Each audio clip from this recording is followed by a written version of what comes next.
नमस्कार विद्यार्थी मित्रांनो, नवोदयामधील आपण तिसरा चॅप्टर बघणार आहोत गणितामधील अपूर्णांक आणि त्यावरील 4 मूलभूत क्रिया। तर आपण अपूर्णांक म्हणजे काय? तर अपूर्णांक म्हणजे अंश आणि छेदात मांडलेली संख्या, त्याला काय म्हणतात? अपूर्णांक म्हणतात। आता अपूर्णांक आणि त्यावरील 4 मूलभूत क्रिया कोणत्या आहेत? तर बेरीज आली त्यात, अपूर्णांकाची बेरीज, दुसरा अपूर्णांकाची वजाबाकी, तिसरी अपूर्णांकाचा गुणाकार आणि चौथी क्रिया अपूर्णांकाचा भागाकार। तर आपण स्टेप बाय स्टेप बघूया। अपूर्णांक म्हणजे अंश आणि छेदाच्या रूपात मांडलेली संख्या। अंश आणि छेद म्हणजे काय?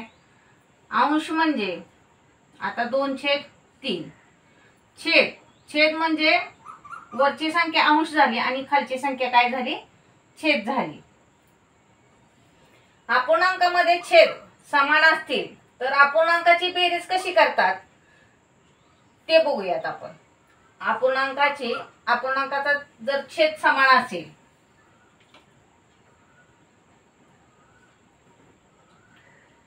हा अंश झाला आणि ही संख्या छेद झाली। अपूर्णांकामध्ये अंशाची आणि छेदाची बेरीज कशी करायची? जर छेद समान असेल तर, अपूर्णांकाचा छेद समान असेल तर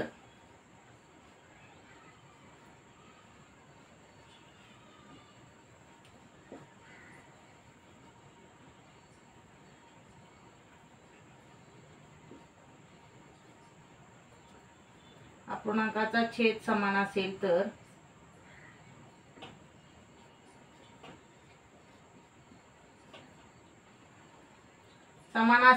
काय करायचं? फक्त अंशाची बेरीज करायची आणि छेद आहे असा लिहून ठेवायचा, म्हणजे लिहून टाकायचा। तो कसा? तर बघूया आपण उदाहरणार्थ। छेद जर समान असेल तर काय करायचं? फक्त अंशाची बेरीज करायची। आता इथं मी 11/5 घेतले अधिक 15/5। आता इथं मी छेद आपला काय झाला? समान झाला, तर इथं काय करायचं? फक्त अंशाची बेरीज करायची। 11 + 15 छेद आहे असा फक्त 5 एकदा लिहायचा।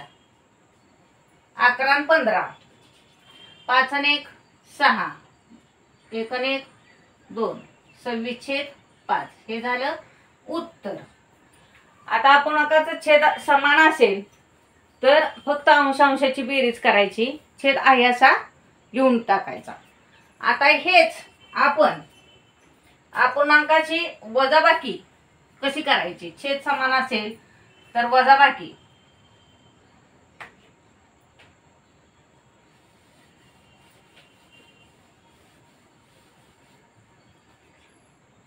ही झाली मगाची बेरीज। आता काय करूया? वजाबाकी।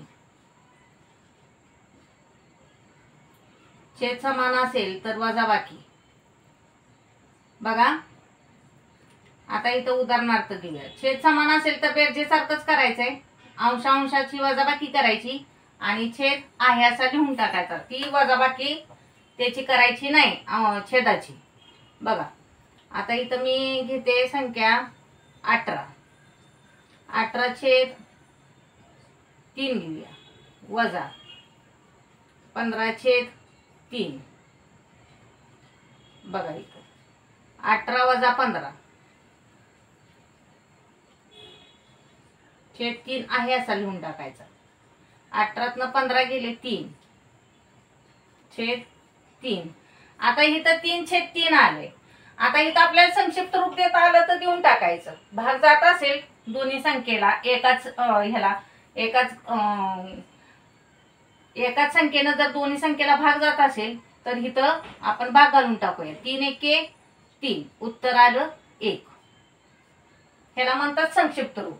ह्याचं उत्तर काय आलं? 1 आलं। भाग जात नसेल तर तुम्ही म्हणताल एका पाड्यात 1 आहे, एका पाड्यात 1 आहे, तर ते चालत नाही, फक्त एका संख्येनं भाग गेला पाहिजे। समजलं का विद्यार्थी मित्रांनो? आता पुढे जाऊयात आपण. बघा आता इथं आपण अपूर्णांकाची बेरीज आणि वजाबाकी शिकलो. छेद समान असेल तर आता अपूर्णांकाचा गुणाकार शिकूया. तर अपूर्णांकाचा गुणाकार करताना इथं छेदाचा आणि अंशाचा इथं काही संबंध जास्त येत नाही. किंवा आता आपण बेरीज कशी केली, छेद समान असेल तर फक्त अंशांची बेरीज केली, आणि वजाबाकी पण करताना छेद समान असेल तर फक्त अंशांची वजाबाकी केली. तर आता इथं अपूर्णांकाचा गुणाकार काय करायचा, सरळच गुणाकार करायचा.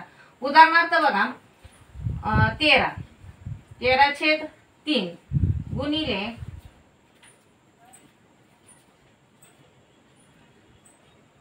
7/5. आता इथं छेद समान नाहीत तरी काही टेन्शन घ्यायचं नाही. तर सरळ काय करायचा, अंशाचा गुणाकार करायचा आणि छेदाचा गुणाकार करायचा. 13 गुणिले 7 आणि 3 गुणिले 5,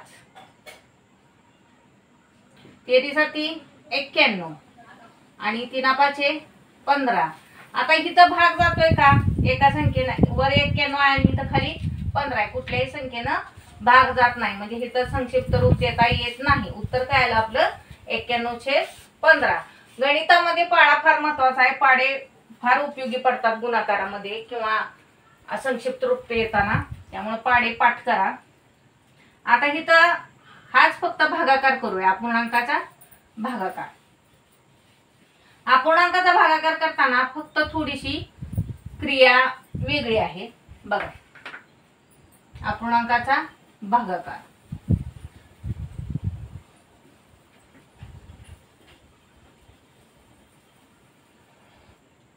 आता इथं अपूर्णांकाचा भागाकार करताना उदाहरणार्थ घेऊया 7/4 गुणिले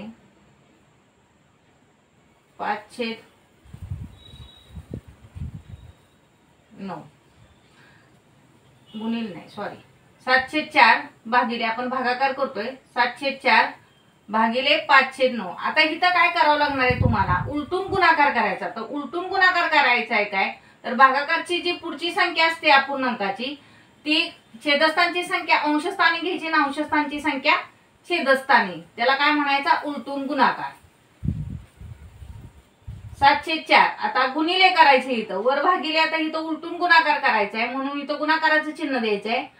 वरची छेदस्थानची संख्या अंशस्थानी घ्यायची 9/5 आणि अंशस्थानची संख्या छेदस्थानी घ्यायची. बघा आता इथं काय करायचं आहे, सरळ अंशाचा गुणाकार करायचा आहे, छेदाचा गुणाकार करायचा आहे. 7 गुणिले 9 आणि 4 गुणिले 5, 7×9 63 आणि 5×9 45. आता इथं आपल्याला 3 न भाग जातो, 63 आणि 45 ह्याला 3 न भाग जातो कारण ह्यांची बेरीज 6 आणि 3 9 आणि 5 आणि 4 9. बघा 9 पण जातोय, 9×5 45, 9×7 63. 63/45. 9 जातो, 3 न जातो. बघा 9×5 45 आणि 9×7 63, म्हणजे आपलं उत्तर किती आलं 7/5.